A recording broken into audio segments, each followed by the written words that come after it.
నమస్తే, welcome to it's for you. నేను మీ అమోఘ్ దేశపతి. ఈ వీడియో ఎండ్ వరకు చూడరి. మీకు నచ్చినట్టయితే ఖచ్చితంగా కామెంట్ల రూపంలో మీ అభిప్రాయాలు తెలియజేయరు, అండ్ లైక్ చేయరి, షేర్ చేయరి, సబ్స్క్రైబ్ మాత్రం అసలు మర్చిపోకుర్రు రబ్బా. ఎందుకంటే 1 month అయింది మన ఛానల్ పెట్టి, మిలియన్ల వ్యూస్ వస్తున్నాయి. అంటే ఓవరాల్గా ఒక్కొక్క వీడియోకి కాదు, కానీ సబ్స్క్రైబర్లు మాత్రం 1000లనే ఉన్నారు. ఎందుకంటే మీరు సబ్స్క్రైబ్ చేస్తేనే ఎక్కువ రీచ్ ఉంటుందట. సో కొంచెం సబ్స్క్రైబ్ చేయడానికి ప్రయత్నం చేయరి. అన్ని ఫ్లాప్స్ వచ్చినా పవన్ కళ్యాణ్ అంటే ఎందుకురా అంత అభిమానం అని చాలామంది అడుగుతుంటాయి. ఏకంగా అధ్యక్షుడే నిలబడిన 2 చోట్ల ఓడిపోయి పవన్ మూర్ఖుడు, తనకి రాజకీయం తెలియదు, మరోసారి పవన్ కళ్యాణ్కి నన్ను ఫ్యాన్ చేశాను. పవన్ కళ్యాణ్ 2001లో నాకు బాగా గుర్తుంది. ఖుషి ఫోన్లో ఎవరు? గీత. గీత గీత గీత ఎవరు? గీత అమ్మ. మొహము తనలోని భాగమే, నడుము తనలోని భాగమే. మొహాన్ని చూస్తే కోపం రాలేదు, నడుముని చూస్తే కోపం వచ్చింది. ఎందుకని అడుగుతున్నాను అంతే. ఎరంగా పోతే భయ్ భయ్యే బంగారు రమణమ్మ, బాయి సెర్వు కాడ బోరింగు రమణమ్మ, నువ్వొచ్చే వారం 10 రోజులకి నిలువుటద్దాలే మేడలో రమణమ్మ, అద్దాల మేడల్లో ఉండేటి పిల్లను రా పోయే పూరి గుడిసె పాలు చేసినవరో. మీరు గుడుంబ సతిగిరి కావచ్చు, తొక్కుల సతిగిరి కావచ్చు, but I don't care because I'm Siddhu Siddhartha Roy. ఏ మేరా జహాं, ఏ మేరా ఘర్, మేరా ఆసియా, ఏ మేరీ దునియా, తెరీ కామ్ క్యా హై యహా. అప్పటి వరకు పవన్ కళ్యాణ్ ఎంతోమంది లాగే ఆ రోజుతో నాకు పవర్ స్టార్లా మళ్ళీ పరిచయం అయ్యాడు. ఆ తర్వాత ఎన్ని హిట్స్ వచ్చాయో అంతకంటే ఎక్కువ ఫ్లాప్స్ కూడా వచ్చాయి. పవన్ కళ్యాణ్ మూవీ రిలీజ్ అవుతుంది అంటే ఒక రకమైన టెన్షన్ లోపల, వరుసగా ఫ్లాప్స్. పక్కనున్న ఫ్రెండ్స్ ఎగతాలు చేయడం, అరే మీ హీరో మూవీ దొబ్బిందంటగా, సమాధానం హిట్తో మాత్రమే చెప్పాలి అని ఏమీ మాట్లాడకుండా ఉండేవాళ్ళం. నా B Tech 2008 Jalsa movie release. Morning show tickets చేతిలో ఉన్నాయి, కానీ మూవీకి వెళ్ళాలంటే ఎక్కడనో చిన్న భయం, మళ్ళీ ఫ్లాపా అని వెళ్ళలేదు. టికెట్స్ అడిగినా ఎవరికి ఇయ్యలేదు కూడా. మార్నింగ్ షో అయిపోయింది, ఫ్రెండ్స్ వెళ్ళారు, చూశారు, వచ్చారు. మా కాలేజీలో ఆంధ్ర నుండి వచ్చిన వాళ్ళు చాలా ఎక్కువగా ఉండేటోళ్ళు, క్యాస్ట్ బేస్డ్ ఫ్యాన్స్ కూడా ఉండేటోళ్ళు. నాకు చాలా విచిత్రంగా అనిపించేది అది. మా ఇంట్లో పవన్ కళ్యాణ్ సినిమా చూస్తే మమ్మల్ని కొడతారు అని మా సీనియర్ ఒక అమ్మాయి చెప్తే షాక్ అయినా. బాలకృష్ణ, ఎన్టీఆర్ మూవీసే చూడాలని చెప్పింది తను. పవన్ కళ్యాణ్ మూవీకి వెళ్ళాలి చిన్నప్పటి నుండి కోరిక అని చెప్పేది. అయితే మా పోరగాళ్ళు రావటమే ఏ సినిమా కూడా దుబ్బిందో అని నా ముందుకు వచ్చి చెప్పి లంచ్కి క్యాంటీన్కి పోయారు. నేను కొంచెం డల్ అయిపోయినా, బట్ అప్పటికి ఫెయిల్యూర్స్ అలవాటు అయిపోయినాయి. బట్ లోపల కోరిక ఉండేది, ఇండస్ట్రీ హిట్ కొట్టాలరా ఈ సినిమాతోటి, వీళ్ళందరికీ సమాధానం చెప్పాలి అని. బన్నీ అని నా బీటెక్ బెస్ట్ ఫ్రెండ్ డల్గా ఉన్న నా దగ్గరకు వచ్చి, అరే ఏమైంది మామ అన్నాడు. పక్కన ఉన్న నా ఆంధ్ర ఫ్రెండ్ అశోక్ గారు చెప్పిండు, ఏం లేదు మామ జల్సా దొబ్బిందంటగా, మన వాళ్ళు చెప్పేసరికి కొంచెం డల్ అయిపోయిండు అని. బన్నీగాడు వెంటనే పవన్ కళ్యాణ్ వీరాభిమాని అయినా, కాలేజీలో మా సీనియర్, స్కూల్లో మా బన్నీగాడి క్లాస్మేట్ అయినా పవన్ అన్నకి కాల్ చేసి స్పీకర్ ఆన్ చేసి మరీ వినిపించాడు. పవన్ అన్న ఇండస్ట్రీ కొట్టిండు అని గట్టిగా అరిచిండు ఆయన. కట్ చేస్తే సెకండ్ షోకి మూవీకి పోయినా. ఒక్క ఇంటర్వెల్ బ్లాక్ తప్పితే మిగిలిన మూవీ అంతా మామూలుగా లేదు అసలు. అది కూడా కరెక్ట్గా పడితే యాంటీ ఫ్యాన్స్ మాట్లాడడానికి ఏ ఛాన్స్ లేకుండా పోతుండే కదరా అనుకున్నా. బట్ పవన్ కళ్యాణ్ కెరీర్లోనే వన్ ఆఫ్ ది బిగ్గెస్ట్ హిట్గా నిలిచిపోయింది. దాదాపు ఏపీ అండ్ నైజాం కలిసి 25 crores గ్రాస్ కలెక్ట్ చేసింది ఆ సినిమా. అన్ని ఫ్లాప్స్ వచ్చినా పవన్ కళ్యాణ్ అంటే ఎందుకురా అంత అభిమానం అని చాలామంది అడుగుతుండే. నా నుండి అప్పుడు వచ్చిన ఒకే ఒక సమాధానం, కేవలం సినిమాలు మాత్రమే చూసి అభిమానిస్తే అవి ఫ్లాప్ అయితే అభిమానం పోతుంది, కానీ ఎక్కడో ఆయన సినిమాల వెనుక ఉన్న నిజాయితీకి నేను కనెక్ట్ అయినా అని. కట్ చేస్తే అదే సంవత్సరం ప్రజారాజ్యం పార్టీ ఆవిర్భావం. రాజకీయాల్లో ఏదో కొత్త మార్పు రాబోతుంది అనే ఆశ. 2, 1 ఇది ప్రజారాజ్యం.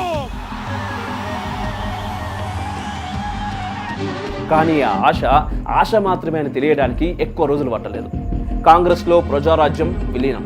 ఆ క్షణం నాలో మొదలైన ప్రశ్న. అప్పటి వరకు ప్రజారాజ్యం తరపున ప్రచారం చేస్తున్నప్పుడు పవన్ కళ్యాణ్ మాట్లాడిన మాటలు కాంగ్రెస్ గురించి, ఇదేమి రాజ్యం, దోపిడీ రాజ్యం, దొంగల రాజ్యం. ఈ దోపిడీ రాజ్యాన్ని తరిమి కొట్టాలంటే వచ్చే ఎన్నికల్లో వాళ్ళని పంచలు ఊడిపోయేలా తరిమి కొట్టాలి అని.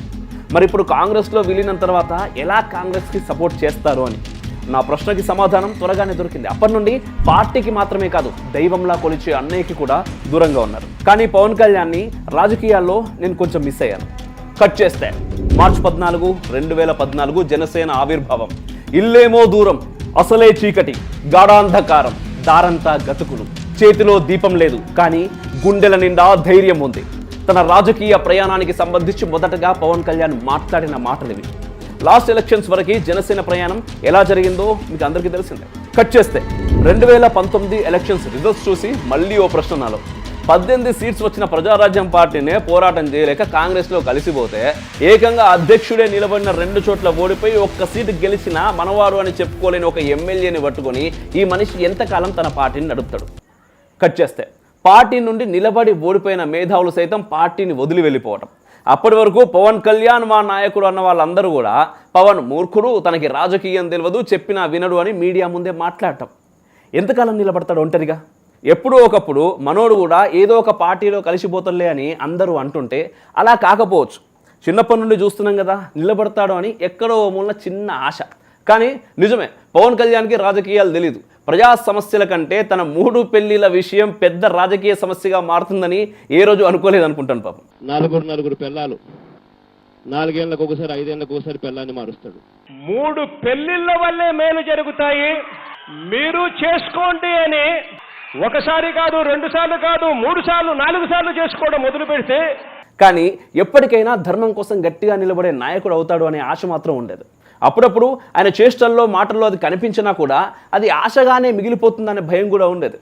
ఎక్కడ ఈయన కూడా రాజకీయాలు నేర్చుకుంటాడు అనే భయం మాత్రమే అది. కాకపోతే మొన్న పవన్ కళ్యాణ్ తనకు బహిరంగ సభలో పురోహితుల వేలం గురించి మాట్లాడిన మాటలు మరోసారి పవన్ కళ్యాణ్కి నన్ను ఫ్యాన్ చేశాయి. ఒక్కసారి ఆ వీడియో మీరు కూడా చూడండి. ముఖ్యంగా పురోహితుల గురించి జగన్ ఎప్పుడు పరిపాలన ఉన్నప్పటి నుంచి 219 దేవాలయాల మీద దుర్ఘటనలు జరిగినాయి. అన్నవరంలో పురోహితుల్ని వేలం పెట్టాడు ఈ పెద్ద మనిషి. జగన్ నాకు ఒక మాట చెప్పు, నువ్వు అసలు పురోహితుల్ని వేలం పెట్టడం అంటే నీకు దాని తాలూకు పర్యవసానం తెలుసా? నీకు కానీ నీ మంత్రివర్గానికి కానీ అక్కడ చేసిన అధికారులకు కానీ అది రాజ్యాంగ విరుద్ధమైన సంగతి నీకు తెలుసా? ఆ సెన్స్ ఉందా మీకు? పురోహితులు వేలం పాట పెడితే ఏం అట్రాక్ట్ చేస్తున్న ప్రశ్న వస్తున్నాయి తెలుసా? Does government have constitutional right to handle religious aspects? Would they do the same for other religions? Why only to Hindu dharma? Is there any ulterior motive? అసలు అర్చకుడు అంటే ఎవరు? అర్చకస్తు హరిసాక్షాత్ చిరరూపిణ సంశయ అంటారు. అంటే భగవంతుడి ప్రతిరూపమే అర్చకుడు అని. ఆలయ వ్యవస్థ అంటే జీవం నిండిన శరీర ఇంద్రియ వ్యవస్థను అతీంద్రియమైన శక్తితో సానుకూలంగా చైతన్యపరిచే వ్యవస్థ. అలా చైతన్యపరచడానికి అర్చకులు చేసే క్రియ కీలకమైంది. సహజంగా నీరు అనేది ప్రాణశక్తి. అటువంటి నీటికి శబ్దం ద్వారా ఉత్పన్నమయ్యే శక్తిని నింపుకునే లక్షణం ఉంటుంది. ఆ శబ్దం మంత్రమైనప్పుడు చాలా పాజిటివ్ శక్తిగా మారుతుంది. అలాంటి మంత్రశక్తిని ముద్రల ద్వారా భగవంతుడి శక్తి ఆధారంగా శుద్ధిపరచి నీటిలో చేర్చి తీర్థంగా ఆరోగ్యాన్ని పంచేవాడే అర్చకుడు. ఒక్క పూట గడవడమే కష్టంగా ఉన్నవాడు గుడిలోకి వెళ్తే పంతులు గారు ప్రసాదం పెడతారు, ఈ పూట ఆకలి తీరుతుంది అనుకోవడానికి కారణం అర్చకుడు. ఆయుర్వేద పద్ధతిలో నాణ్యమైన ఆహారాన్ని 10 మందికి ప్రసాదంలా పంచడం కోసం దొరలు దాతల ఇళ్ల చుట్టూ చెప్పులు అరిగేలా నిర్విరామ సంచారితానే తిరిగేవాడు అర్చకుడు. ఆ క్రమంలో అవమానాలు, ఆయాసాలు ఎదురైనా సరైన మూల్యాన్ని సమకూర్చుకొని దాన్ని భగవంతుడి ప్రసాదంగా మలిచి పేదవాడి ఆకలి తీర్చేవాడు అర్చకుడు. తన పైన ఉన్న పెత్తనాలు, నిరంకుశత్వ ధోరణులను ఆపలేక తన వశంలో లేని పరిస్థితులకి చరిత్రలో తానే ద్రోహిగా సృష్టించబడిన, ఏమీ చేయలేక నిస్సహాయుడిగా మిగిలిపోయిన సమాజం పట్ల సర్వేజన సుఖినో భవంతు అని తల్లి మనసుతో భగవంతుని ప్రార్థించేవాడే అర్చకుడు. అర్చకుడు నిర్మించిన సస్యశ్యామల వ్యవస్థను కాస్త ఎండోమెంట్ రాబందు వచ్చి భక్షించింది. అర్చకుడి విలువ మీద పొట్ట మీద కొట్టి వారిని సమాజం దృష్టిలో కేవలం ఒక జీతగాడిలా మార్చింది. గర్భగుడిలో జరిగే నిత్య పూజల దగ్గర నుండి బ్రహ్మోత్సవాల వరకు ప్రతిదీ అధికారికి నచ్చినట్టుగానే జరగాలి. అది శాస్త్రయుక్తమైనా కాకపోయినా కూడా. కొన్ని దేవాలయాల్లో ఇంకా ఘోరం, అన్య మతస్థులు సైతం అధికారులుగా ఉంటున్నారు. వాళ్ళకేం తెలుసు శాస్త్రపరంగా దేవునికి ఏం చేయాలను, అసలు ఏం అందాలను అని. మనము ఏం తక్కువ తినలేదు ఈ విషయంలో. అర్చకులు పెట్టే ఆహారం తింటూ వాళ్ళ ఆహార్యంపైనే కుళ్ళు జోకులు వేస్తుంటాం. దయచేసి వాళ్ళకి గౌరవం ఇవ్వటం అనేది మీ విఘ్నతకే వదిలేస్తున్నా, కించపరచడం మాత్రం చేయకండి. దేవాలయాలు, దేవాలయ ఉద్యోగాలు, భూములు, రథాలు, ఉత్సవ విగ్రహాలు, ఆస్తులు అన్నీ అయిపోయినాయి. ఇప్పుడు ఏకంగా అర్చకుల దగ్గరికి వచ్చింది. ఆఫీసర్ల చేతుల్లో మాత్రమే కాకుండా ఇక నుండి దళారుల దగ్గర కూడా వంగి వాళ్ళ మోచేతి నీళ్లు దాగాలి. ఎప్పటి నుండో అనుకుంటున్నాను, దేవాలయాలు స్వేచ్ఛగా ఊపిరి పీల్చుకోవాలంటే అది మేనిఫెస్టో అవ్వాలి, రాజకీయ సమస్యగా రూపాంతరం చెందాలి అని. అప్పుడే ఓట్లు పడతాయి అనుకుంటేనే దాని గురించి మన నాయకులు మాట్లాడతారు. థ్యాంక్ యూ పవన్ కళ్యాణ్ గారు, ఈ రూట్లో మొదటి గొంతు మీదైనందుకు. నా ఆశని తొలి మెట్టు ఎక్కించినందుకు మరోసారి మీకు ఫ్యాన్ అయ్యానండి. జై హింద్, మేరా భారత్ మహాన్. శత్రుమూకల చెర నుండి దేశ రక్షణ నీ ధ్యేయమైతే నీ అవసరం ఇక్కడుంది. Please do subscribe, like and share. దద్దరిల్లేలా పక్కనున్న గంట కూడా కొట్టుర్రి.